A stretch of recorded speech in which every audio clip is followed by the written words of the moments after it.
गुरु नानक देव जी महाराज के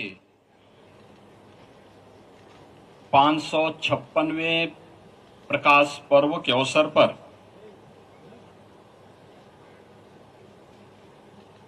आज के इस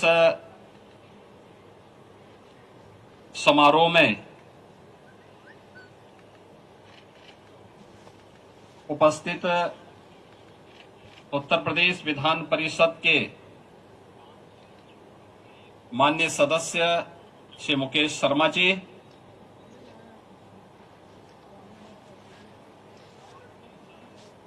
डॉक्टर गुरमीत सिंह जी, डॉक्टर अमरजोत सिंह जी,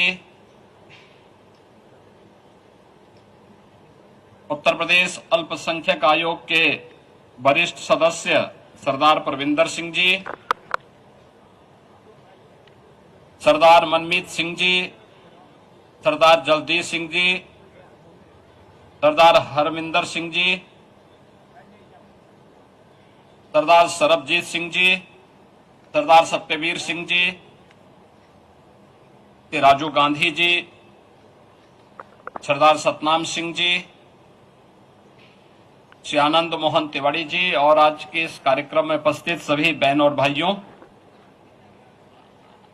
556वें प्रकाश पर्व के अवसर पर मैं आप सबको, पूरे प्रदेश वासियों को कोटि कोटि बधाई देता हूं। गुरु नानक देव जी महाराज भारत के अंदर एक उच्च कोटि के आध्यात्मिक महापुरुष थे। उन्होंने 500 वर्ष पहले समाज के संगठन के लिए, समाज के मूल्यों और आदर्शों के लिए जो आदेश दिए थे, उस समय की व्यवस्था को सुदृढ़ रखने के लिए जो उनका आशीर्वाद और मार्गदर्शन था, उस पर ही भारत की आज की व्यवस्था हम सबको देखने को मिलती है। खासतौर पर उन्होंने उस समय जो बात कही थी, और ऐसे समय में जब ये देश बाबर जैसे विदेशी आक्रांता की बर्बरता को झेल रहा था, आस्था पर प्रहार किया जा रहा था, मंदिर तोड़े जा रहे थे, बहन और बेटियों की सुरक्षा खतरे में थी, तब भी उस समय, उस कालखंड में एक उच्च कोटि का आध्यात्मिक महापुरुष बिना किसी भय के, बिना किसी दबाव के, बिना किसी की चिंता के बगैर न केवल आध्यात्मिक ज्ञान से समाज को आशीर्वाद प्रदान कर रहा था, बल्कि समाज संगठन और समाज के प्रत्येक तबके के लिए उस समय उनका जो निर्देश था, जो मार्गदर्शन था, मिल बांट करके खाओ, गरीबों को अन्नदान करो, यात्रा करने के जो उनके आदेश थे, आज भी इसके दर्शन हमें पवित्र गुरुद्वारों में देखने को मिलता है। आप याद करिए कितने उच्च कोटि के आध्यात्मिक महापुरुष थे। वह समय था जब दुनिया में व्यक्ति पैदल ही यात्रा करता था, साधन नहीं थे। और कहते हैं जब वे काबा पहुंचे तो वहां पर वे आराम कर रहे थे। तब तक वहां का मौलवी उनसे कहता है कि काबा की तरफ पैर करके क्यों आप लेटे हुए हैं। उन्होंने कहा कि अगर यह ईश्वर है तो फिर मेरे पैर उधर आप ही कर लीजिए जहां ईश्वर न हो, और कुछ और है तो मुझे कुछ कहना ही नहीं। कहते हैं कि उसने शरारतन गुरु नानक देव जी के पैर दूसरी ओर किए, पता लगा कि उधर ही उसको काबा के दर्शन होने लग गए। यानी उनकी उच्च कोटि की आध्यात्मिकता और सिद्धि इस बात को प्रदर्शित करती है कि भारत के अंदर संतों की, महापुरुषों की एक श्रृंखला इस रूप में रही जिसके कारण भारत भारत बना रहा। जब उस समय विदेशी आक्रांताओं से देश थरथरा करके कांप रहा था, तमाम राजे रजवाड़े उनके सामने घुटने टेकने के लिए मजबूर हो रहे थे, तब भी एक महापुरुष हुंकार भर करके उनको ललकार करके बाबर को जावर कहने यानी जल्लाद कहने का हिम्मत करता है। ये चीजें आज भी उनकी उच्च आध्यात्मिक जो पृष्ठभूमि थी, समाज को मार्गदर्शन करने और नेतृत्व प्रदान करने की जो सामर्थ्य थी, संपूर्ण सिख पंथ की स्थापना उसी सुदृढ़ नींव पर आगे बढ़ती है। और वह तेज पुंज के रूप में हमें 10वें गुरु गुरु गोविंद सिंह जी महाराज की तेज और ओज के रूप में देखने को मिलता है।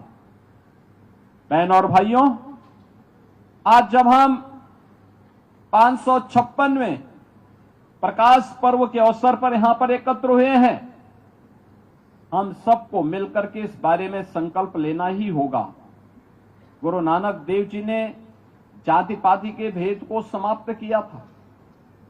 गुरु नानक देव जी ने मिल बांट करके समाज के संगठन को मजबूती प्रदान करने की प्रेरणा दी थी। ऐसे कौन से कारण हैं कि हम जब देखते हैं पंजाब में तराई के क्षेत्र में अपने, वहां पर भी हमारे को सिख बंधु धर्मांतरण करते हुए दिखाई दे रहे हैं।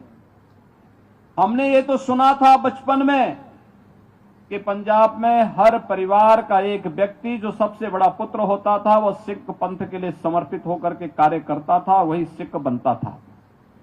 लेकिन मैंने सिखों के धर्मांतरण की बात को सुना नहीं था, लेकिन आज देख करके दर्द होता है।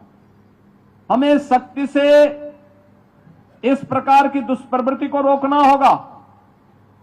दूसरा, अगर कहीं कोई खामी है उसके परिमार्जन के लिए अपने आप को तैयार करना पड़ेगा।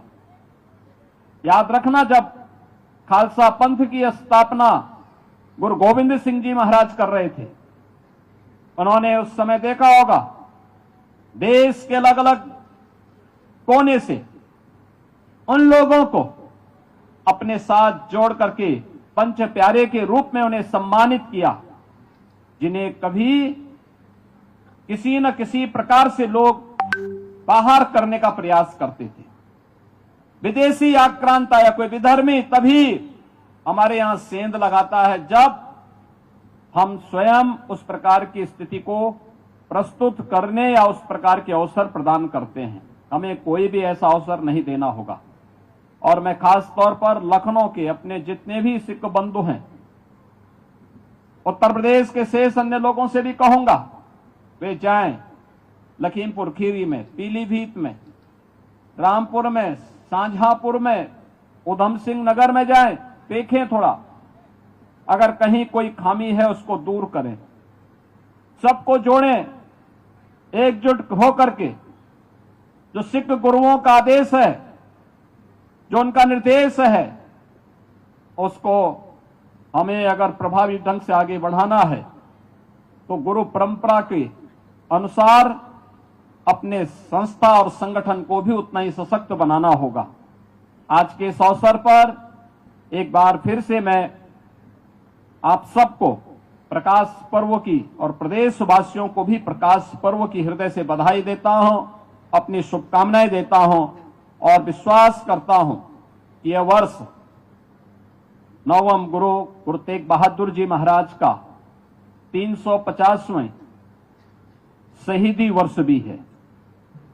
ये कार्यक्रम देश के अंदर बड़े उल्लास के साथ आयोजित हो रहे हैं और आज मुझे बहुत अच्छा लगा। प्रातः काल मैंने जब समाचार पत्रों को देख रहा था, मुझे बहुत अच्छा लगा कि ननकाना साहब में भी कार्यक्रम आयोजित हुए हैं। हमें याद रखना होगा, मजबूत रहेंगे तो याद रखना हर कोई आपकी आस्था का सम्मान भी करेगा और उसी मजबूती के लिए हमें कार्य करना होगा। सिख गुरुओं के त्याग को, उनके बलिदान को, सिख क्रांतिकारियों के और उन महापुरुषों के जिन्होंने देश और धर्म के लिए अपना सर्वस्व न्यौछावर किया है, उन सबको नतमस्तक करने का अवसर एक प्रेरणा दिवस है। प्रकाश पर्व की आप सबको, पूरे प्रदेश वासियों को मैं हृदय से बधाई देता हूं, अपनी शुभकामनाएं देता हूं। बोले सो निहाल, बोले सो निहाल।